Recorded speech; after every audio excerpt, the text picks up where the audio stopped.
नमस्कार साथियों, केजीएस परिवार में मैं अभिषेक आप सभी साथियों का हार्दिक स्वागत अभिनंदन करता हूं। उम्मीद करते हैं आप सभी स्वस्थ होंगे, मस्त होंगे। एक बार बताएंगे सभी साथी कैसे हैं, आप लोगों की पढ़ाई कैसी चल रही है, एक बार बताइए सभी लोग। फिर स्टार्ट करते हैं अपनी क्लास को और ये भी बताएंगे कि कहां तक हमारी बात हो गई थी, यानी कि कहां से चीजों को शुरू करना है। ठीक है, बिल्कुल भाई। ठीक है, हर्ष भाई नमस्ते भाई। हर्ष, आलोक भाई हैं, एकदम बढ़िया हूं भाई। आलोक KGS user, Radhe Radhe. Awanish Kumar ji good evening, good evening भाई सभी को नमस्कार। संख्या जो है साथियों कम है, ऐसा मुझे लग रहा है भाई। ठीक है, सुधीर कुमार जी हैं, जय हिंद सुधीर भाई। सोनम राज नमस्ते, नेहा पांडे गुड इवनिंग, सभी को नमस्ते, सभी को प्रणाम। कैसे हो सभी? चलिए, प्रिया निषाद हैं, अभिषेक प्रजापति जय हिंद भाई, अभिषेक भाई, सारिका जी नमस्ते, शिखा पांडे, अवनीश कुमार जी गुड इवनिंग सभी को नमस्ते। कहाँ तक की बात हो गई थी, किस नदी की बात चल रही थी, एक बार बताइए, फिर स्टार्ट करते हैं और ठीक है इसको खत्म करते हैं इस टॉपिक को। नेहा पांडे जी बिल्कुल भाई, अच्छा हिंदी पढ़ रहे हैं सभी, बहुत अच्छी बात है भाई। ठीक है, आलोक भाई हैं, चलिए तो सभी को नमस्कार भाई। स्टार्ट करते हैं। तो मुझे जहां तक लग रहा है कि हमने साथियों जो है गंडक नदी की बात शायद करी थी हमने। ठीक है, कौन सी नदी की बात करी थी हमने? गंडक नदी को हमने डिस्कस किया था। और ठीक है, इनमें बहुत ज्यादा कंसेप्ट नहीं है तो इनको खत्म करते हैं, इनकी जो थ्योरी है उसको देखते हैं, फिर मैप वगैरह पे क्वेश्चंस के माध्यम से इन सभी को देख लेंगे। ठीक है, कोई बात नहीं। कल जिनका आरओ का एग्जाम है उनके लिए मेरी तरफ से भी शुभकामनाएं हैं, सभी के लिए शुभकामनाएं हैं मेरी तरफ से भी। ठीक है, चलिए तो स्टार्ट करते हैं भाई। और है ना, मेरी भी साथियों उसमें क्लासेस मतलब चल रही थी यूपी जेके की, तो थोड़ा सा उसको लेके भी प्रेशर वगैरह था कि इस वजह से थोड़ा सा मतलब चीजें समय में इसमें कम दे पा रहा था, लेकिन अब क्योंकि उधर से फ्री है तो इधर अब पूरा समय दिया जाएगा, अच्छे से चीजों को डिस्कस किया जाएगा। ठीक है, चलिए। अच्छा ये बताइए, मैंने गंडक परियोजना के बारे में बताया था क्या आपको कि जो हमारी गंडक नदी है, जो हमारी गंडक नदी है साथियों, इस पर कौन सी परियोजना है? गंडक परियोजना है। ठीक है, गंडक नदी पर, यानी कि जो हमारी गंडक रिवर है, ठीक है, गंडक रिवर जो है साथियों, इस पर क्या है? तो इस पर हमें गंडक परियोजना देखने के लिए मिलती है। कौन सी परियोजना है इस पर? तो इस पर साथियों गंडक परियोजना देखने के लिए मिलती है। कौन सी परियोजना? गंडक परियोजना, यानी कि गंडक प्रोजेक्ट। ठीक है, गंडक प्रोजेक्ट जो है साथियों वो इस पर देखने के लिए मिल जाता है। और अगर हम इसकी बात करेंगे तो जो गंडक प्रोजेक्ट है साथियों, ठीक है, बिल्कुल कोई बात नहीं, तो इसी नदी पर एक परियोजना है गंडक परियोजना। कौन सी परियोजना है? गंडक परियोजना बनी हुई है। अब देखिए इससे इंपॉर्टेंट बात क्या बनती है? तो वो इंपॉर्टेंट बात ये बनती है कि ये जो परियोजना है साथियों, ये भारत और नेपाल की संयुक्त परियोजना है, यानी कि ये joint project India and Nepal. ठीक है, तो भारत एवं नेपाल की संयुक्त परियोजना ये हो जाती है।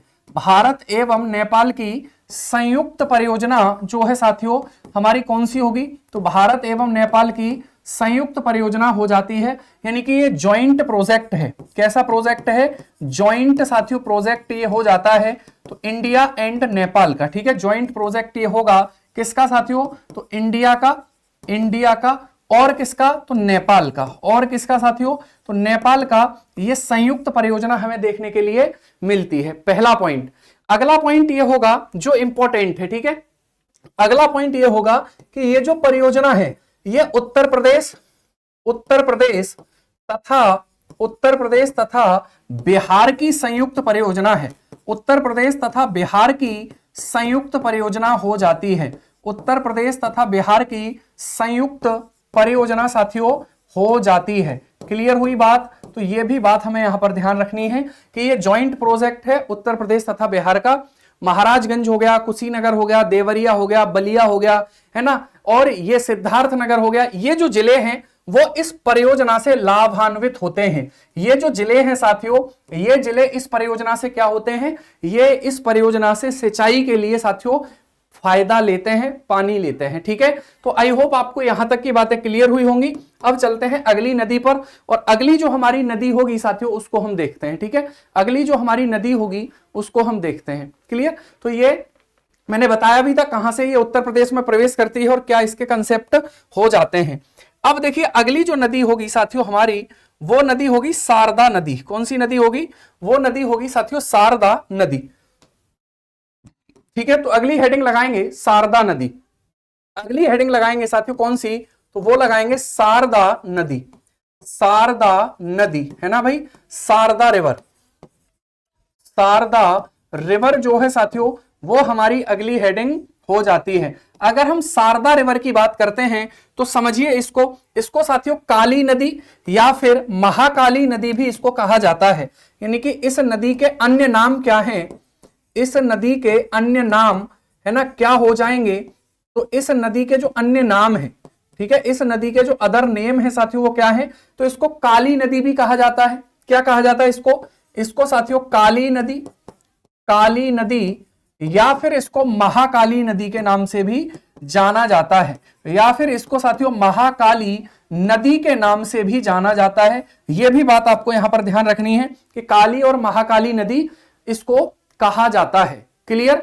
अगर हम बात करेंगे यहां पर तो समझिएगा, है ना, क्यों कहा जाता है काली नदी इसको? क्योंकि ये नदी जहां से गुजरती है उत्तराखंड में, वहां एक मंदिर है काली माता का मंदिर नाम से वो प्रसिद्ध है। तो उसी मंदिर के पास से या वो इसी नदी के किनारे पर स्थित होने के कारण इसको काली माता के मंदिर के काली नदी के नाम से जाना जाता है। अगर हम बात करेंगे साथियों, ठीक है, अगर हम बात करेंगे तो इस नदी का उद्गम कहां से होता है, यानी कि ये जो नदी है इसका ओरिजिनेट कहां से होता है, तो वो समझिए, है ना, ये कहां से ओरिजिन होती है, कहां से इस नदी का उद्गम हमें देखने के लिए मिलता है। तो जब हम इसके उद्गम की बात करते हैं तो इसका उद्गम होता है उत्तराखंड के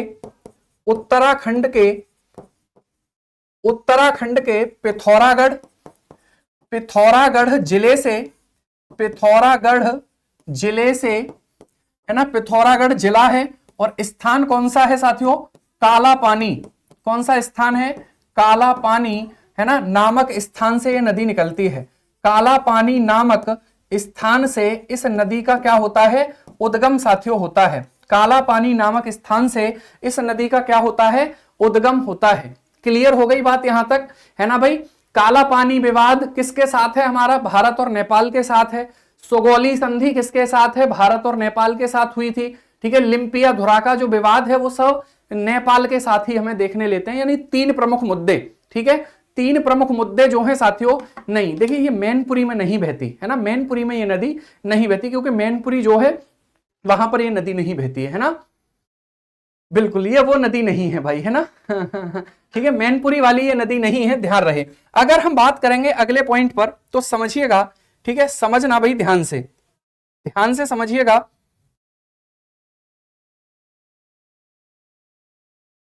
ठीक है, तो ये पॉइंट हमें यहां पर देखना है कि ये नदी जो है साथियों कहां से निकलती है? तो ये काला पानी से निकलती है। कहां से निकलती है? काला पानी नामक स्थान से इस नदी का जो है वो उद्गम हो जाता है। अब यहां पर सवाल ये है कि देखिए, एक नदी है जिसको हम गौरी गंगा के नाम से कहते हैं। किस नाम से जानते हैं उसको हम गौरी गंगा के नाम से जानते हैं। एक ग्लेशियर आपने सुना है, मिलाम ग्लेशियर। कौन सा? मिलाम ग्लेशियर। कौन सा ग्लेशियर है साथियों? मिलाम ग्लेशियर। अगर आपने ग्रेटर हिमालय को ठीक से पढ़ा होगा तो ग्रेटर हिमालय में एक ग्लेशियर आता है मिलाम ग्लेशियर। ठीक है, मिलाम ग्लेशियर से सोगोली संधि, लिम्पिया धुरा का जो मुद्दा है वो, और काला पानी का जो डिस्प्यूट है वो, ये तीनों नेपाल के साथ हमें देखने के लिए मिलते हैं। ठीक है, तो यहां से एक नदी निकलती है, उस नदी को गौरी गंगा कहते हैं। क्या कहते हैं उसको? उस नदी को गौरी गंगा के नाम से जाना जाता है। समझना ध्यान से, इसके नाम की बात कर रहा हूं, ठीक है, इसके नाम की बात कर रहा हूं कि मिलाम ग्लेशियर से एक नदी निकलती है, उस नदी का नाम क्या है? गौरी गंगा। और इसी गौरी गंगा नदी में एक नदी आकर के मिलती है, उस नदी का नाम है शारदा। क्या नाम है? शारदा नदी। क्या नाम है साथियों उसका? शारदा नदी उसका नाम हो जाता है। क्या नाम हो जाता है उसका? शारदा नदी। या फिर अगर हम इसको नाम यहां पर शारदा नदी ना दें तो इसको हम बोल सकते हैं, ठीक है, काली नदी आकर मिलती है। कौन सी नदी? काली नदी। कौन सी नदी आकर मिलती है? काली नदी इसको यहां पर आकर मिलती है। अब समझना कि ये दोनों कहां पर मिलती है, तो एक स्थान पड़ता है जौलजीवी। कौन सा स्थान है? जौलजीवी नामक स्थान है। ये जौलजीवी स्थान कहां पर है? उत्तराखंड में। और उसके बाद ये नदी मैदान में आती है। कहां आती है? ये मैदान में आती है। जैसे ही ये मैदान में आती है इसका नाम क्या हो जाता है? शारदा इसका नाम हो जाता है। तो उत्तराखंड से ये बहती हुई आ रही है। उसके बाद साथियों ये जो नदी है, ये जो नदी है हमारी, ये नदी कहां जाती है? तो ये नदी पीलीभीत जिले से, पीलीभीत जिले से, पीलीभीत जिले से साथियों एंटर करती है। कहां पर? यूपी में।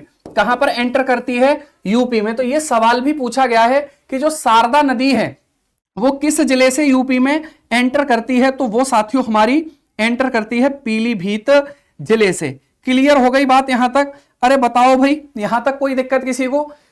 क्लियर? मिलाम ग्लेशियर से गौरी गंगा, तो देखो गौरी गंगा, शारदा और काली नदी एक ही नदी का नाम है। ये बात आपको यहां पर ध्यान रखनी है। मैंने बता दिया है कि कैसे ये शारदा कहलाई, कब ये काली नदी कहलाई, कब ये गौरी गंगा कहलाई। तो ये भी बात आपको ध्यान रखनी है। अगला पॉइंट, मैं आगे बढ़ जाऊं, ठीक है? आगे बढ़ जाएं भाई, कोई समस्या यहां तक किसी को? बोलिए एक बार जल्दी से। तो आगे चलते हैं, अगले पॉइंट पर चलते हैं, अगला पॉइंट समझते हैं। अगला साथियों पॉइंट ये है जो कि सबसे इंपॉर्टेंट है कि ये जो नदी है ये भारत और नेपाल की सीमा का निर्धारण करती है। ये जो नदी है ये भारत और नेपाल की सीमा का साथियों क्या करती है? निर्धारण करती है। ठीक है? तो ये जो नदी है, यह नदी, यह नदी, यह नदी भारत तथा नेपाल की सीमा का निर्धारण करती है। भारत तथा नेपाल की सीमा का निर्धारण करती है। यह नदी भारत तथा नेपाल की सीमा का निर्धारण करती है। ठीक है? भारत तथा नेपाल की सीमा का निर्धारण करती है। क्लियर हो गई बात? तो ये भी क्या पूरी सीमा का निर्धारण करती है? नहीं, कुछ हिस्सा जो है वो नेपाल का साथियों इससे शेयर होता है और ये उसको डिवाइड करती है। इसलिए आपने देखा है नेपाल के साथ जो हमारी बाउंड्री है, किस प्रकार की बाउंड्री है, उस बाउंड्री का नेचर क्या है?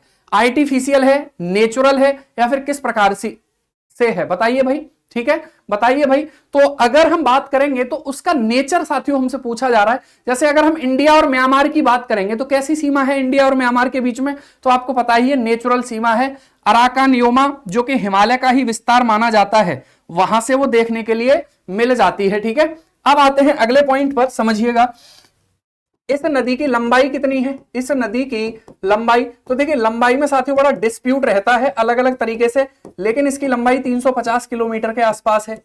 इसकी सहायक नदियां कौन कौन सी हैं ये भी याद रखनी है आपको। सहायक नदियां इसकी कौन कौन सी होंगी? ठीक है, सहायक नदियां इसकी कौन कौन सी साथियों होंगी? तो वो हमारी सहायक नदी कौन कौन सी है वो देख लेते हैं। ठीक है, एक धौली गंगा नदी है। ये वो धौली गंगा नदी नहीं है जो भागीरथी में मिलती है, वो अलग है। ठीक है, तो अगर हम बात करेंगे एक धौली गंगा नदी, कौन सी नदी? धौली गंगा नदी हो जाती है। ठीक है, वो तो ये सही है कि उत्तराखंड अलग हो गया, वरना तो इतनी सारी नदियां पढ़नी पड़ती हमें कि उनको ढूंढ ढूंढ के भी पता नहीं चल पाता, वहां जाके ही देखना पड़ता कि अच्छा ये नदी है। अगर हम उत्तराखंड भी सम्मिलित होता तब हम यूपीजी के पढ़ रहे होते तो साथियों बड़ा दिक्कत हो जाती। ठीक है, तो अभी तो देख रहे हैं आप कितनी सारी चीजें उत्तराखंड से जुड़ी हुई हैं। तो ये हो गई। उसके बाद अगर हम बात करेंगे साथियों, एक हो गई रामगढ़ नदी, रामगढ़ नदी, रामगढ़ नदी हो गई। एक कुटी नदी हो गई, कुटी नदी हो गई, कुटी नदी इसकी सहायक नदी है। एक लठिया नदी, ठीक है, लठिया नदी, तो ये सभी इसकी साथियों क्या हो जाती हैं? सहायक नदी हो जाती हैं। ये इसकी क्या हो जाती हैं? सहायक नदी हो जाती हैं। क्लियर है ना भाई? ठीक है, लठिया नदी हो गई। एक चौकिया नदी भी है, चौकिया नदी, चौकिया नदी जो है वो भी इसकी सहायक नदी हो जाती है। तो ये सभी शारदा नदी की सहायक नदी हैं, ध्यान रहे, ये सभी शारदा नदी की जो है सहायक नदियां हो जाती हैं। क्लियर हो गई बात? अगर हम बात करेंगे साथियों तो इस नदी पर एक बांध बना हुआ है। इस नदी पर क्या बना हुआ है? इस नदी पर साथियों एक बांध बना हुआ है, एक डैम बना हुआ है। ठीक है, डैम, वो डैम कौन सा है? तो वो है पंचेश्वर बांध। कौन सा होगा वो? तो वो हो जाएगा पंचेश्वर बांध। पंचेश्वर बांध हो जाता है। और ये पंचेश्वर बांध कहां पर है? शारदा नदी पर। कहां पर है? शारदा नदी पर। कहां पर? भारत और नेपाल की सीमा, भारत और नेपाल की सीमा पर यह बांध हो जाता है, भारत और नेपाल की सीमा पर हो जाएगा, भारत और नेपाल की सीमा पर साथियों ये बांध हमें देखने के लिए मिल जाता है। इस नदी में कोई दिक्कत तो नहीं है किसी को? बिल्कुल ठीक है, इस नदी में साथियों कोई दिक्कत तो नहीं है किसी को? रिकॉर्डेड क्लास नहीं चल रही भाई, चल जाएंगी, कोई समस्या नहीं है, एक दो बार उसको रिफ्रेश वगैरह कर लेना, थोड़ा धैर्य रखिए, चल जाएंगी क्लास, है ना, परेशान मत होइए, टेंशन में मत आइए। चलिए, कोई दिक्कत यहां तक किसी को, किसी भी साथी को यहां तक कोई समस्या हो एक बार बताओ मुझे, कोई डाउट हो तो पूछ सकते हैं भाई।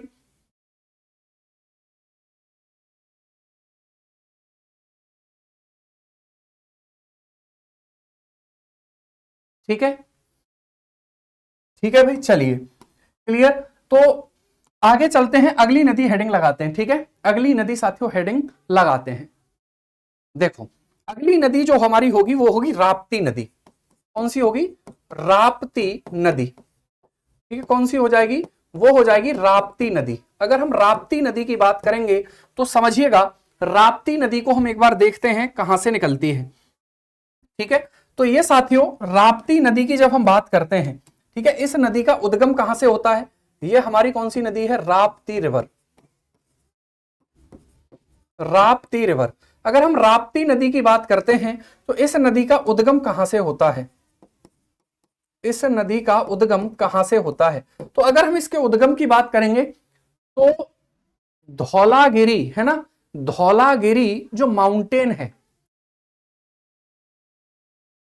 देखो नदियों को याद करने की कोई ट्रिक वगैरह, कितनी सारी ट्रिक हो सकती है ना, तो ऐसा नहीं है कि खिचड़ी वगैरह नहीं बनेगी भाई, ऐसा मत बोला करिए। लेकिन हाँ, जैसे मुझे भी ये सारी नदियां याद है, सीरियसली याद है, उसका कारण ये है कि बार बार जब हम इन चीजों को बनाते हैं तो ये याद हो जाती है। अब लिखकर पढ़ने की कोशिश किया करो, हर चीज को मतलब एनालिसिस किया करो, थोड़ा उसमें देखा करो, थोड़ा फ्री बॉडी डायग्राम माइंड में टाइप की चीजें कुछ बनाते रहा करो, तो फिर आपका चैप्टर क्लियर होगा। ठीक है, इसका कोई लॉजिक नहीं है यार, ये सब चीजें करनी पड़ती हैं इसमें। मैं मतलब जो मैं करता हूं वही मैं आपको बता रहा हूं, जो मैंने किया है वही मैं आपको बता रहा हूं। ठीक है, चलिए बिल्कुल भाई, ठीक है। तो ये जो नदी है साथियों, इस नदी का उद्गम कहां से होगा? हाँ मतलब अगर आप लिखकर साथियों पढ़ते हैं फिर कोई दिक्कत नहीं आएगी। ठीक है, चलो। अब आप सोचते होंगे कि लिखकर सर टाइम ज्यादा लग जाता है, तो टाइम तो भैया लगेगा, टाइम लगेगा, लेकिन वो टाइम ऐसा है कि वो फिर आपका खराब नहीं जाएगा। हाँ, गंगा रिवर सिस्टम में ही राप्ती आती है भाई, ठीक है, लेकिन ये घाघरा नदी में मिलती है डायरेक्टली। ठीक है, तो इसका ओरिजिन कहां से होता है? इसका ओरिजिन ये वही नदियां मैं आपको पढ़ा रहा हूं जो उत्तर प्रदेश में बहती हैं, आप चिंता मत करिए। ठीक है, बिल्कुल कोई बात नहीं। तो अगर हम यहां पर उद्गम की बात करेंगे तो ये धौलागिरी, धौलागिरी के निकट, धौलागिरी के निकट, धौलागिरी के निकट रुकुमकोट नामक स्थान से निकलती है। रुकुमकोट नामक स्थान से निकलती है, रुकुमकोट नामक स्थान से निकलती है, धौलागिरी से के निकट रुकुमकोट नामक स्थान से। इसका साथियों क्या होता है? तो अगर हम बात करेंगे ये कहां से निकलेगी, ये निकलेगी साथियों रुकुमकोट। रुकुमकोट कहां पर है? तो नियर धौलागिरी, नियर धौलागिरी। अब ये धौलागिरी जो माउंटेन है, मुझे आप बताइए, धौलागिरी जो माउंटेन है, मुझे आप बताएंगे साथियों कि ये माउंटेन किस मतलब हिमालय की किस रेंज से संबंधित है, किस रेंज से ये संबंधित हो जाता है। अलकनंदा में मिलती है वो धौली गंगा अलग है, ये वाली जो धौली गंगा है वो अलग है। ठीक है, बिल्कुल बिल्कुल चिंता मत करिए। ठीक है, राइट है या लेफ्ट है मैं इसको डिस्कस करूंगा। प्रतिभा जी आप बिल्कुल निश्चिंत रहिए। ठीक है, मैप में सारी नदियां लास्ट में देख लेंगे एक बार, अभी हम सारी नदियों को पढ़ लेते हैं कि कौन सी कहां पर मिल रही है। ठीक है, चलिए आगे अगर हम बात करेंगे अगले पॉइंट पर, नहीं शिवालिक का कैसे हो जाएगा भाई? धौलाधर जो है वो मिडिल हिमालय का पार्ट होगा, धौलाधर है ना, धौलाधर मिडिल हिमालय का, और धौलागिरी जो है साथियों वो शायद ग्रेटर हिमालय में नहीं आता क्या? ग्रेटर हिमालय में नहीं आता क्या? नेपाल में अन्नपूर्णा हो गई, धौलागिरी हो गई, है ना, मंसालू हो गई, गणेश चोटी हो गई, ये किस हिमालय का हिस्सा है? चलिए, बृहद हिमालय में ही आता है भाई, है ना। अगर हम बात करेंगे साथियों, समझिएगा, इसकी जो लंबाई है, ठीक है, इसकी जो लंबाई है साथियों, अब देखिए कई कई जगह तो इसकी लंबाई जो लिखी हुई है वो लिखी हुई है 650 और कई कई जगह लिखी हुई है 640। तो हमें साथियों 640 किलोमीटर के आसपास इसकी क्या हो जाती है लंबाई। कई कई जगह 650 भी लिखी हुई है, तो यहां पर ग्रेटर में ही आएगा भाई, ठीक है। देखिए हिमालय के बारे में मुझे ज्यादा तो नहीं पता है, पर जितना पता है उतना ठीक पता है।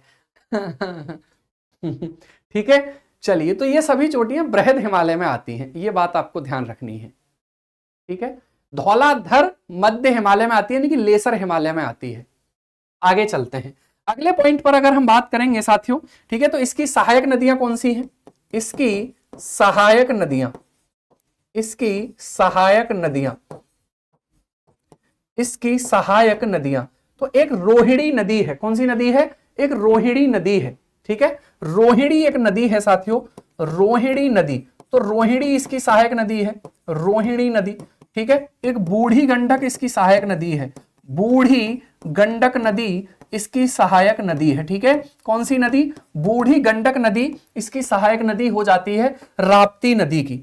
बूढ़ी गंडक जो नदी है वो राप्ती नदी की साथियों सहायक नदी हो जाती है। अगर हम बात करेंगे तो समझिए, ये जो नदी है, ये जो नदी है, ये जो नदी है साथियों, अगर हम इसकी बात करते हैं तो समझिएगा, ये गोरखपुर, इस नदी को गोरखपुर का शोक कहा जाता है। इस नदी को, इस नदी को गोरखपुर का शोक कहा जाता है। इस नदी को गोरखपुर का शोक कहा जाता है। इस नदी को गोरखपुर का शोक कहा जाता है, ठीक है। गोरखपुर का शोक कहा जाता है, यानी कि ये जो नदी है साथियों, उसको हम सौरो ऑफ गोरखपुर के नाम से जानते हैं। गोरखपुर इसी नदी के किनारे बसा हुआ है, ठीक है। क्लियर हो गई बात? तो ये जो नदी है, ये जो नदी है साथियों, ये हमारी कहां से, तो इस नदी के बारे में इतनी बातें आपको याद रखनी है। अगली नदी पर चलते हैं, अगली नदी को हेडिंग लगाते हैं। सर ये नदी मेरी तरफ है, अरे बहुत सुंदर भाई, ठीक है, फिर तो बहुत अच्छी बात है। चलिए आगे बात करते हैं अगले पॉइंट पर, ठीक है। शोक का मतलब देखो, जो गोरखपुर का शोक इसलिए कहते हैं इसको कि ये नदी साथियों बाढ़ लेकर आती है। क्या लेकर आती है? बाढ़ लेकर आती है। और जो नदियां बाढ़ लेकर आएंगी उनको हम क्या कहेंगे? शोक कहेंगे। शोक उनको कहा जाएगा, क्योंकि वो जन धन की हानि करती हैं। क्या करती हैं? वो जन धन की हानि करती हैं। ओल्ड गंडक भी कह सकते हैं भाई राहुल, कोई दिक्कत नहीं है, ठीक है। जैसे बिहार का शोक किसको कहते हैं? बिहार का शोक किसको कहते हैं? तो वो कोसी नदी है। दामोदर नदी को क्या कहते हैं? बंगाल का शोक कहते हैं। होआंग हो नदी को क्या कहते हैं? चीन का शोक कहते हैं। इसलिए इसको भी हम शोक कहेंगे। शोक मतलब दुख, ठीक है, पीड़ा, दर्द। जैसे मैं कुछ लोगों को भी देख पा रहा हूं, वो बेचारे दर्द से गुजर रहे हैं, पर कोई बात नहीं, ठीक है। और युद्ध नहीं जिनके जीवन में, ये वाला जो मतलब सेंटेंस है मुझे बड़ा प्यारा लगता है और ये अच्छा भी है भाई, ठीक है। अब चलते हैं अगले पॉइंट पर। अगला जो पॉइंट है साथियों वो हमारा हो जाएगा कौन सा? वो हमारा हो जाएगा हिंडन नदी। हिंडन नदी कौन सा होगा? हिंडन नदी, हिंडन नदी, हिंडन रिवर, ठीक है, हिंडन रिवर। अगर हम हिंडन रिवर की बात करते हैं तो समझिएगा, ठीक है। देखिए दुख तो है ही भाई, है ना, दुख तो है ही। अब आप सोचिए, एक व्यक्ति ऐसा भी जिसके हाथ नहीं है, पैर नहीं है, बेचारे के ट्रेन एक्सीडेंट में हाथ और पैर चले जाते हैं पूरी तरह से, यानी कि पूरी तरह से जो है ना डिसएबिलिटी की स्थिति बनती है। कैसे वो आंसर लिख पाए होंगे? और आंसर लिखे, सेलेक्ट हुए, यूपीएससी में ठीक ठाक रैंक भी आई। समझ रहे हैं ना? तो अब सोचिए, वो भी यही सोच सकते थे कि यार मैं क्या करूं, कैसे, मैं तो चल भी नहीं पा रहा यहां से वहां तक, तो समस्याएं तो हैं, लेकिन उन्हीं समस्याओं में से जीवन को निकालना है। बिल्कुल ठीक है, बिल्कुल भाई। इसीलिए हाँ, मैं उन्हीं की बात कर रहा हूं। देखिए सभी को नाम पता है। तो अगर मान लीजिए जब वो व्यक्ति साथियों इतनी सारी समस्याओं से अगर जूझ के आगे जा सकता है, तो मुझे नहीं लगता कि किसी को डिमोटिवेट होना चाहिए। क्या मैं गलत बोल रहा हूं भाई? ये बात क्या सही नहीं है? सीरियसली, मतलब कोई झूठी कहानी, गुब्बारे में हवा भरने का काम तो मैंने नहीं किया। जीता जागता प्रमाण है। अगर वो व्यक्ति कर सकता है ना, तो कोई भी कर सकता है। और यूपीएससी में ध्यान रखना, बहुत आरक्षण नहीं मिलता, बहुत ज्यादा साथियों दिक्कतें नहीं होती वहां पर। मतलब बहुत ज्यादा ऐसा नहीं है कि बिल्कुल बहुत ज्यादा आरक्षण मिलता है। आप कभी भी लिस्ट उठा के देख लेना, नंबर अगर टॉप हैं तभी आप सेलेक्ट होंगे। तो फिर मतलब ठीक है, इतना नहीं सोचा जाता, बस किया जाता है, ये ध्यान रखना। ठीक है, हम तो आप अपने आप को खुश नसीब मानते हैं कि मतलब कम से कम हाथ पैर तो चल ही रहे, वो एक इंपॉर्टेंट बात है, उन्हीं में करना है। ठीक है, चलिए आगे चलते हैं, अगले पॉइंट पर चलते हैं। ठीक है, इस नदी का उद्गम, इस नदी का उद्गम, इस नदी का उद्गम, ओरिजिन, इस नदी का ओरिजिन, उद्गम, ठीक है, सहारनपुर से, सहारनपुर, सहारनपुर, सहारनपुर में शिवालिक पहाड़ी, शिवालिक पहाड़ी में स्थित, सहारनपुर में शिवालिक पहाड़ी में स्थित, शिवालिक पहाड़ी में स्थित, शिवालिक पहाड़ी में स्थित शाकंभरी देवी, शाकंभरी पहाड़ी से निकलती है, शाकंभरी पहाड़ी से निकलती है। ठीक है, शाकंभरी पहाड़ी से निकलती है। इसका जो ओरिजिन है वो किससे होता है? शाकंभरी पहाड़ी से। कहां पर है? शिवालिक में है। कौन से जिले में? सहारनपुर में। शाकंभरी का मेला कहां पर लगता है? सहारनपुर में लगता है। कहां पर लगता है? शाकंभरी देवी का जो मेला है वो साथियों हमारा कहां पर लगता है? तो वो हमारा लगता है कहां पर? ठीक है, सहारनपुर में। तो वहां से ये नदी निकलती है। अगले पॉइंट पर अगर हम बात करेंगे साथियों, तो समझिएगा ये नदी, इसका मुहाना कहां पर है, मुख कहां पर है? तो अगर इसके मुख की बात होगी, इसके मुख की बात करेंगे, इसके माउथ की बात करेंगे साथियों, तो वो हमारा कहां होगा? यमुना नदी में। यमुना नदी में ये नदी मिल जाती है, यमुना रिवर में।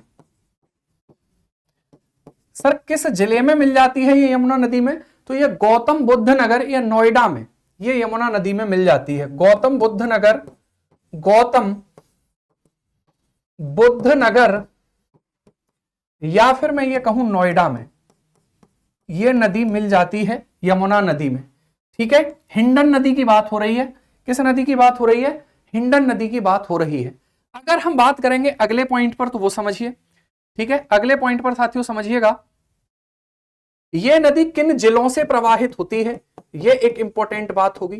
किन जिलों से, कौन से डिस्ट्रिक्ट जो हैं वो साथियों हमें देखने के लिए मिलते हैं। देखिए किसी भी किताब में को जब आप खोल के देखेंगे तो इतनी सारी चीजें नहीं लिखी, उसमें लिखे हैं कुछ पॉइंट कम लिखे हैं, कुछ पॉइंट ज्यादा लिखे हैं, बिल्कुल सीधे। तो यहां पर सारे पॉइंट लिखवा रहा हूं मैं।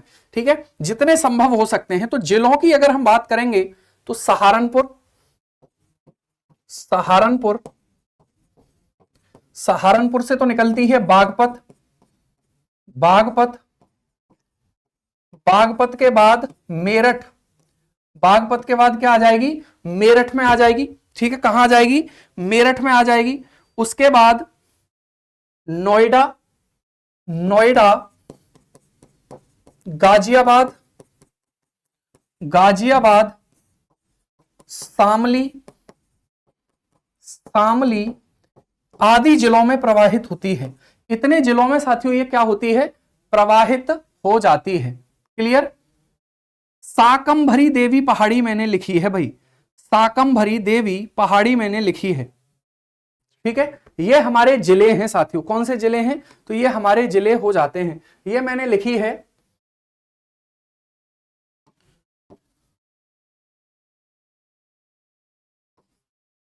शाकंभरी पहाड़ी। शाकंभरी पहाड़ी, शाकंभरी देवी का मंदिर है साथियों, ठीक है ना। शाकंभरी देवी का मंदिर सहारनपुर में है, वहां पर मेला लगता है। तो ये भी सवाल पूछ लिया जाता है कि शाकंभरी देवी का जो मेला है साथियों वो कहां पर लगता है, ठीक है। ये भी बात हमें यहां पर ध्यान रखनी है। तो ये थी हमारी हिंडन नदी, ये थी हमारी हिंडन नदी। कौन सी नदी थी ये? हिंडन नदी हमारी हो जाती है। अब आते हैं अगली नदी पर। जो सबसे इंपॉर्टेंट नदी है वो है यमुना नदी, जिसके बारे में आपने ठीक ठाक पढ़ ही लिया होगा भाई, है ना। तो यमुना नदी की बात करते हैं। यमुना नदी, यमुना नदी की बात होगी, समझिएगा इस नदी को, ठीक है। तो यमुना नदी की साथियों बात कर लेते हैं, समझते हैं इसको। यमुना रिवर, यमुना रिवर, ठीक है। अगर हम यमुना नदी की बात करेंगे तो इसके अदर नेम क्या है? अदर नेम यानी कि इसके अन्य नाम, इसके साथियों अन्य नाम क्या हो जाएंगे? किन नामों से इसको पुकारा जाता है? देखिए यमुना जो नदी है साथियों, अगर हम बात करेंगे यहां पर हिंडन की ट्रिब्यूटरी नहीं है, हिंडन यमुना की ट्रिब्यूटरी है। कोई बता दो अभी कितना लिखे हैं सर? देखो भैया, है ना, गंडक परियोजना की बात करी थी, उसके बाद शारदा नदी की बात करी थी, उसके बाद इसके बारे में 2-3 पॉइंट ये लिखे थे, उसके बाद राप्ती नदी की बात करी थी, ठीक है, उसके बाद हिंडन नदी की बात करी, अब हम यमुना नदी की बात कर रहे हैं। क्लियर? तो अगर हम बात करेंगे साथियों, है ना, यहां पर देखिए हर नदी की लंबाई जो है वो इंपॉर्टेंट नहीं है, निश्चिंत रहिए, हर नदी की लंबाई जरूरी नहीं है। और लंबाई आपसे पूछेगा भी नहीं, इतना डिस्प्यूट लंबाई को लेकर रहे इन नदियों का, क्योंकि ये नदी अलग अलग क्षेत्रों में अलग अलग लंबाई इनकी लिखी हुई है, तो वहां पर थोड़ा सा दिक्कत है, पर कोई बात नहीं, आप निश्चिंत रहिए, आपका पॉइंट्स गलत नहीं होगा भाई, ठीक है। अन्य नाम की जब बात करेंगे तो कालिंदी, कालिंदी इसको कहा जाता है, कालिंदी, ठीक है, कालिंदी इसको कहा जाता है, कालिंदजा इसको कहा जाता है, कालिंदजा, है ना। ये किस पर्वत से निकलती है? तो कालिंद पर्वत के निकट से निकलती है। कहां से निकलती है? ये उत्तराखंड में एक पर्वत है कालिंद पर्वत, उसी पर्वत के निकट से निकलती है, ठीक है। वहीं इसका नाम साथियों कालिंदजा पड़ जाता है। अगर हम बात करेंगे, हाँ, इन नदियों का अपवाह प्रतिरूप पूछा जाता है, लेकिन यह सवाल ज्योग्राफी में बनता है, यूपी में यह सवाल नहीं बनता, ठीक है। यूपी में यह सवाल नहीं बनता कि इनका जो है, कोई बात नहीं भैया, है ना, परेशान मत होइए। देखिए इधर आगे चलते हैं अगले पॉइंट पर। तो अगला हमारा होगा इसका उद्गम। अगला क्या होगा? इसका उद्गम कहां से होता है?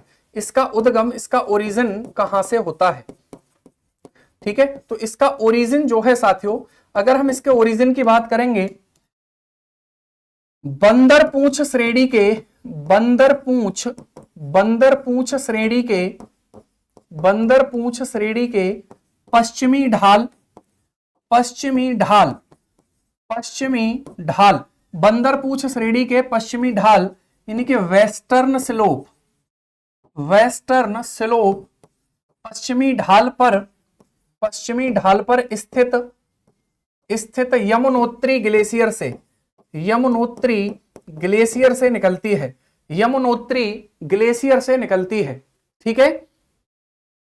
यमुनोत्री ग्लेशियर से ये नदी जो है साथियों वो निकलती है, यमुनोत्री ग्लेशियर से ये नदी का उद्गम होता है। अगर हम बात करेंगे,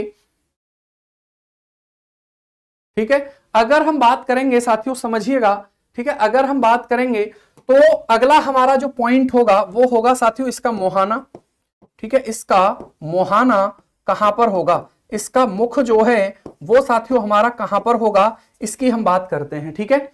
चिंता मत करिए, आपको एमसीक्यूज मिल जाएंगे, है ना, साथ के साथ कराएंगे। मैंने आपको बोला था कि थोड़ा सा उस पेपर की वजह से मैं थोड़ा सा उधर मतलब बिजी था, लेकिन अब फ्री हैं तो एमसीक्यू कराएंगे और सारी चीजें होंगी, निश्चिंत रहिए। पहले जितना आपको पढ़ाया जा रहा है उतने में खुश रहना सीखो, फिर देखिए, है ना, कैसे चीजें आसान होती चली जाती हैं। आगे चलते हैं। इसका मोहाना, तो आपको पता है इसका मोहाना साथियों कहां पर है? गंगा नदी में इसका मोहाना है, गंगा नदी में इसका मोहाना हो जाएगा। और ये गंगा नदी में कहां मिलती है? प्रयागराज के निकट मिलती है। कहां पर मिलती है? प्रयागराज के निकट ये गंगा नदी में मिल जाती है। ठीक है, प्रयागराज के निकट साथियों ये जो नदी है वो कहां पर मिल जाती है? यमुना नदी में मिल जाती है। अगर हम बात करेंगे अगले पॉइंट पर, ठीक है, तो समझिएगा, ठीक है, यमुना नदी, यमुना नदी, यमुना नदी उत्तराखंड से निकलकर, यमुना नदी, यमुना नदी उत्तराखंड से निकलकर, उत्तराखंड से निकलकर, उत्तराखंड से निकलकर, निकलकर डाक पाथर नामक स्थान पर, डाक पाथर, डाक पाथर नामक स्थान पर, नामक स्थान पर, स्थान पर, ठीक है, डाक पाथर नामक स्थान पर मैदानों में प्रवाहित होती है। मैदानों में प्रवाहित होती है। मैदानों में प्रवाहित होती है। मुझे ये बताइए गंगा नदी मैदानों में कहां पर बहती है? गंगा नदी मैदानों में कहां पर बहती है? ठीक है, गंगा नदी साथियों मैदानों में कहां पर बहती है बताइए।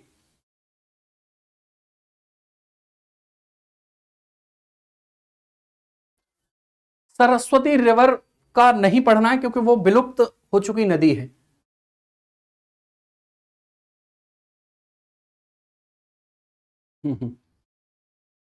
ठीक है भाई, बिल्कुल हरिद्वार में बहती है। ठीक है, तो उसके बाद अगर हम बात करेंगे ये नदी जो है डाक पाथर नामक स्थान पर बहती है मैदानों में।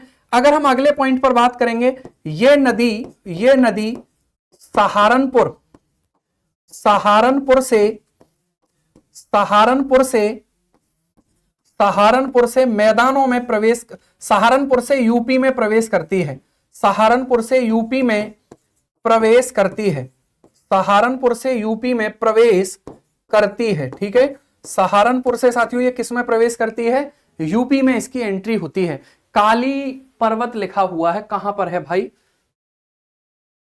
ठीक है, आप लोग बहुत पीछे चल रहे हैं भाई, क्या दिक्कत है? आज समस्या क्या आ रही है? मैं समझ नहीं पा रहा हूं एक्चुअल में आज हुआ क्या है। क्लास या तो पीछे चल रही है, फिर मतलब कुछ इस टाइप की चीजें हैं। बफरिंग हो रही है क्या? सबके में बफरिंग हो रही है? एक बार बताइएगा कमेंट करके जल्दी से, क्या चीजें जो बताई जा रही हैं वो एकदम नॉर्मल है या थोड़ा सा मतलब दिक्कत है?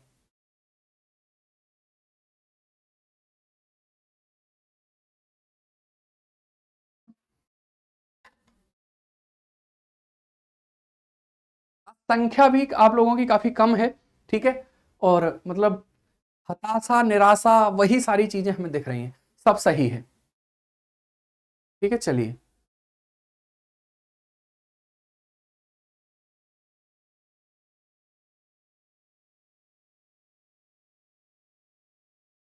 ठीक है भाई। तो ये कहां से प्रवेश करती है साथियों? तो ये सहारनपुर से उत्तर प्रदेश में प्रवेश करती है।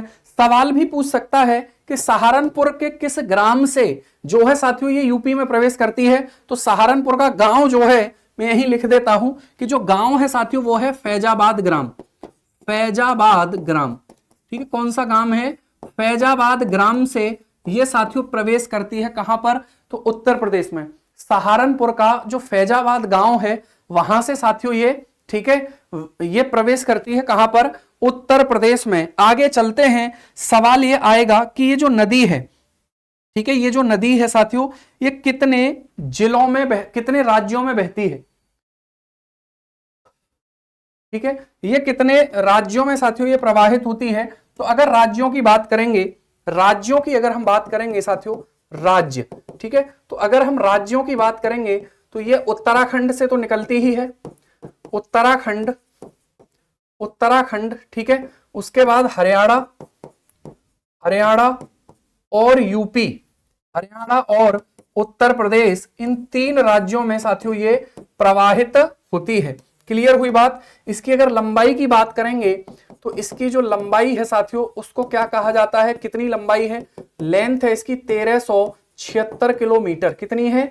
1376 किलोमीटर इसकी लंबाई हो जाती है। अब देखिए ये जो नदी है, ये जो नदी है ना, ये जो नदी है साथियों,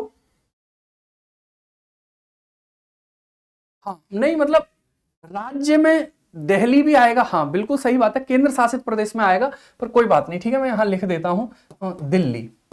दिल्ली जो है वो एक यूटी है, ठीक है, यूटी है, ठीक है भैया, क्लियर। चलिए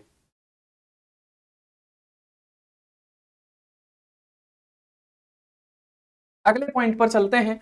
तो समझिएगा, अगर हम अगले पॉइंट पर साथियों बात करेंगे, ठीक है, तो ये जो नदी है अत्यधिक प्रदूषित नदी है, अत्यधिक प्रदूषित नदी है, अत्यधिक प्रदूषित नदी है ना। कैसी नदी है? अत्यधिक प्रदूषित, यानी कि मोस्ट पॉल्यूटेड रिवर ये हो जाती है, मोस्ट पॉल्यूटेड रिवर है ये, ठीक है, मोस्ट पॉल्यूटेड साथियों ये रिवर है। और अगर हम इसके पॉल्यूशन की बात करते हैं तो ये इतनी पॉल्यूटेड है कि इसको जैविक आपदा घोषित कर दिया गया है। क्या घोषित कर दिया गया है? इसको जैविक आपदा इसको घोषित किया गया है, यानी कि बायोलॉजिकल डिजास्टर इसको साथियों क्या कर दिया गया है? घोषित कर दिया गया है, बायोलॉजिकल डिजास्टर, ठीक है, इसको घोषित कर दिया गया है। यह भी बात आपको यहां पर ध्यान रखनी है। एक सवाल आप मुझे बताइए, बिल्कुल हिमाचल प्रदेश भी होगा भाई इसमें, है ना, हिमाचल प्रदेश में भी ये बहती है, मैं मैप पर आपको इस चीज को दिखा दूंगा, ठीक है, हिमाचल प्रदेश जो है उसमें भी ये प्रवाहित होती है, लेकिन सबसे कम प्रवाह इसका हिमाचल प्रदेश के हिस्से में होता है, ठीक है। चलिए अगर हम यहां पर बात करते हैं तो जैविक आपदा, मुझे ये बताइए कि ये जो नदी है, इस नदी में कौन सा राष्ट्रीय जलमार्ग जो है वो उत्तर प्रदेश सरकार के द्वारा घोषित किया गया है ना।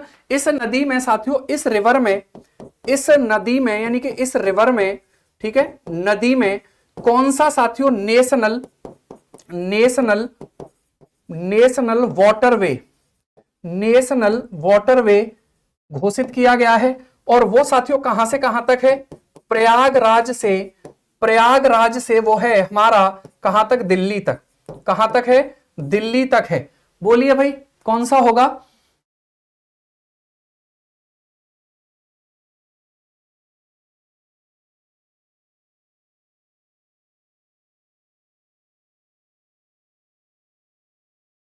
ठीक है, बताइए भाई क्या होगा? नहीं, हल्दिया कहां से आ जाएगा भाई? यमुना नदी तो प्रयागराज पर जाकर मिल जाती है गंगा नदी से, तो हल्दिया तो पश्चिम बंगाल में देखने के लिए मिलेगा। प्रयागराज से दिल्ली, प्रयागराज से दिल्ली,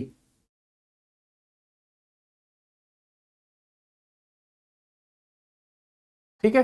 देखिए आपको शायद पता नहीं है पर कोई बात नहीं, देखिए अगर हम बात करेंगे साथियों तो वो हमारा होगा national national waterway, national waterway, national waterway 1110, ठीक है। तो वो साथियों जो है हमारा, वो इसमें क्या कर दिया गया है? उसको अनाउंस किया गया है।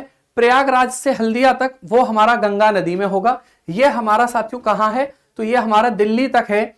110 राष्ट्रीय जलमार्ग क्रमांक 110, राष्ट्रीय जलमार्ग क्रमांक, राष्ट्रीय जलमार्ग क्रमांक 110, राष्ट्रीय जलमार्ग क्रमांक 110 जो है वो साथियों हमें यहां पर देखने के लिए मिलता है। वाटरवे 2 भी नहीं है, ठीक है, 2 भी नहीं है भाई। चलिए आगे चलते हैं, अगले पॉइंट पर चलते हैं, ठीक है। अब बात आती है अगले पॉइंट पर, ठीक है। अगले पॉइंट पर अगर हम बात करेंगे तो दिल्ली जो है वो यूटी है, सही है, कोई दिक्कत थोड़ी है उसमें। अगर हम बात करेंगे साथियों, समझिएगा, है ना, समझना हमें यह है कि ये जो नदी है, ठीक है, इस नदी पर मथुरा में, इस नदी पर मथुरा में, मथुरा अर्थात गोकुल में, ठीक है, गोकुल में एक बैराज बनाया गया है जिसका नाम क्या है? गोकुल बैराज। क्या नाम है इसका? तो गोकुल बैराज इसका नाम हो जाता है, ठीक है। अगर हम इस गोकुल बैराज की बात करेंगे तो ये उत्तर प्रदेश सरकार की एक पेयजल परियोजना है। कैसी परियोजना है? पेयजल परियोजना हो जाती है, यानी कि ये ड्रिंकिंग वाटर प्रोजेक्ट होगा, ड्रिंकिंग वाटर प्रोजेक्ट, ठीक है। कौन सा प्रोजेक्ट होगा? ड्रिंकिंग वाटर प्रोजेक्ट हो जाएगा। और ये ड्रिंकिंग वाटर प्रोजेक्ट जो है साथियों, अगर हम बात करेंगे आगरा, ठीक है, आगरा, मथुरा, मथुरा, ठीक है, मथुरा, गोवर्धन यानी कि गोकुल, बरसाना, इन सभी क्षेत्रों को यह क्या करता है? लाभान्वित करता है, पीने के पानी को लेकर। ये यमुना नदी में ही डिक्लेयर्ड हुआ है, बिल्कुल भाई, ये यमुना नदी में ही डिक्लेयर्ड हुआ है, ठीक है, ये यमुना नदी में ही डिक्लेयर्ड किया गया है इसको। 110 जलमार्ग क्रमांक। देखिए यमुना नदी में आपको भी पता है इतना व्यापार तो नहीं ही होता है ना, जो इतना व्यापार, इतने जहाज वहां कहां देखने के लिए मिलते, इतना शिप वहां कहां देखने के लिए मिलता है, लेकिन यह है कि घोषित किया गया है तो किया गया है, क्या कर सकते हैं, ठीक है। प्रदूषित नदी है, ये बात आपको ध्यान रखनी है, इसको जैविक आपदा, इसलिए उस दिन मैं कह रहा था ना कि जो दामोदर नदी है वो क्या है, जैविक मरुस्थल, बायोलॉजिकल डेजर्ट जो है वो दामोदर नदी है, जो हमारी हुगली की सहायक नदी है, ठीक है। मैं ये बोल रहा था इस नदी पर मथुरा और गोकुल में, मथुरा में ही आता है गोकुल, ठीक है, गोकुल में एक बैराज बनाया गया है जिसका नाम है गोकुल बैराज। बैराज का मतलब है जैसे नदी जा रही है, उस नदी पर गेट लगा दिया, गेट लगा दिया, अब उस गेट लगाने के बाद पानी स्टोर होगा, तो उस पानी का प्रयोग जगह जगह करने के लिए, जगह जगह करने के लिए उसको साथियों हमने क्या बोला है, गोकुल बैराज। एक पेयजल परियोजना है, पीने के पानी की यह परियोजना हो जाती है, ठीक है। इन जिलों को या इन क्षेत्रों को इससे क्या होता है, लाभ होता है।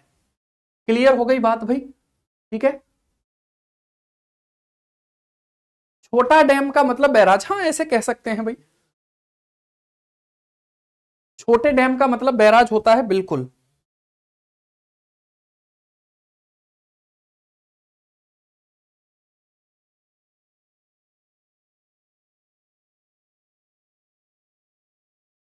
ठीक है, बोलिए कोई दिक्कत यहां तक किसी को, आगे चलें।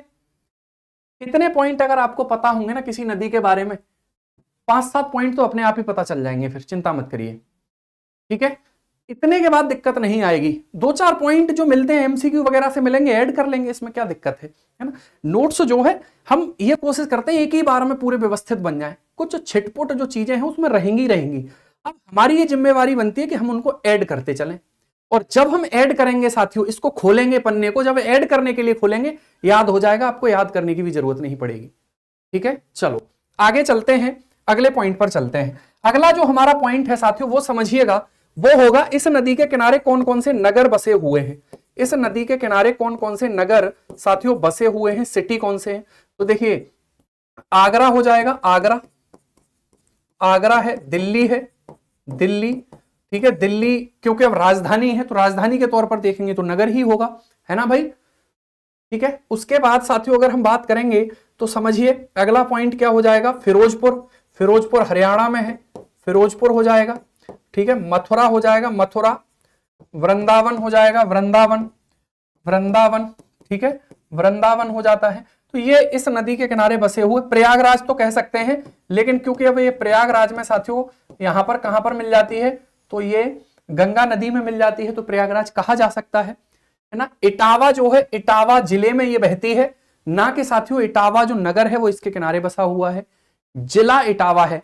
यमुना नदी जो है साथियों, ठीक है, वो कितने जिलों से बहती है उत्तर प्रदेश में, यमुना नदी, यमुना नदी यूपी में, यूपी में 19 जिलों से प्रवाहित होती है, 19 जिलों से प्रवाहित होती है, यूपी में 19 जिलों से प्रवाहित होती है, ये बात ध्यान रखना। गंगा नदी कितने से हो रही थी, 28 जिलों से हो रही थी, ठीक है। 19 के नाम भी बता दिए जाएंगे आपको, निश्चिंत रहिए।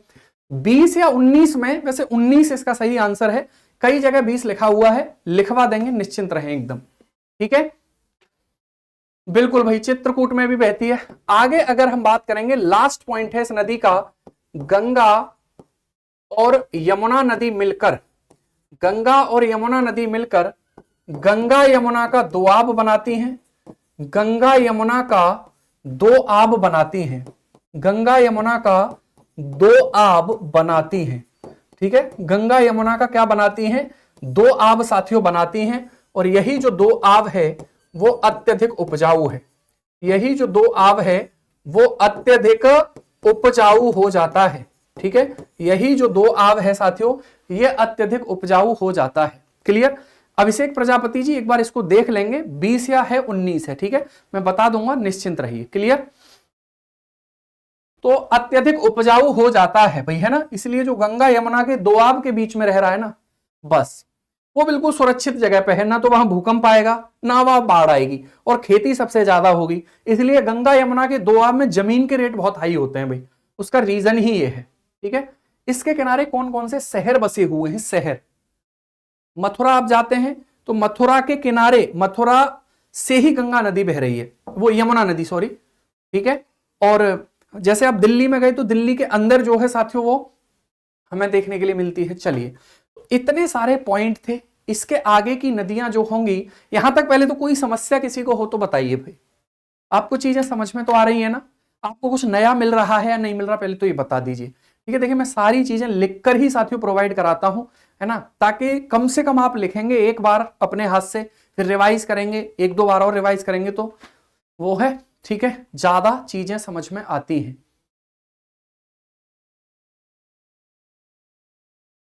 मेरे गांव से 500 मीटर दूर पर ही है गंगा जी। अरे बहुत बढ़िया बात है। फिर आशीष कुशवाहा, रोज डुबकी लगाओ, सुबह ही गए 4-5 बजे और एकदम नहा के आ गए, बहुत सुंदर।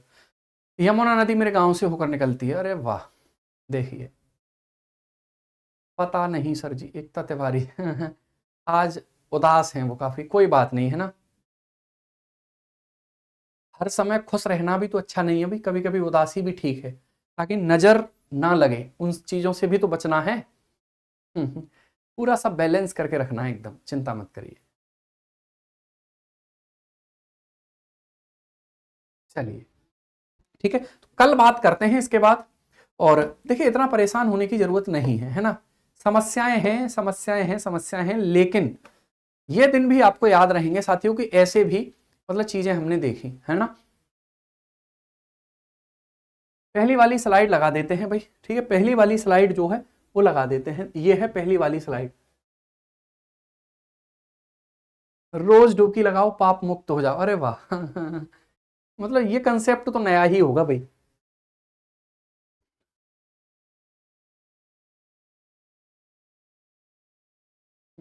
चलिए ठीक है, तो कल फिर आपसे मुलाकात होगी, और है ना, परेशान मत होइए, मैं 10 मिनट आपको पहले फ्री कर रहा हूँ, एकदम एंजॉय करिए, मुंह पे पानी मारिए, चाय पीजिए और एकदम बिंदास रहिए। ठीक है, परेशान होने की जरूरत नहीं है, तो सब चलता रहेगा भाई। अब देखिए यार, अगर मैं भी आपसे कहूँ हाय अब क्या करेंगे, अब क्या होगा, तो सुबह से लिखते लिखते उंगलियों में गड्ढे पड़ गए हैं।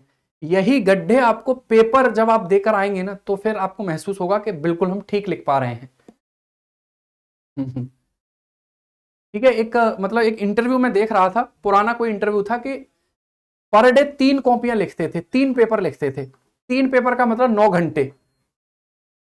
उंगलियां अंगूठे जो है साथियों वो सूज जाते थे, है ना। तो अब जब पेपर दिया तो फिर वो चीज नॉर्मल हो गई, क्या दिक्कत है, मत परेशान होइए प्लीज, बिंदास रहिए एकदम। ठीक है, तो कल आपसे मुलाकात होगी, कल ये नदी वाला टॉपिक कल खत्म कर लेंगे, है ना, और उसके बाद नया टॉपिक स्टार्ट करेंगे। चलिए धन्यवाद, बाय बाय, टेक केयर।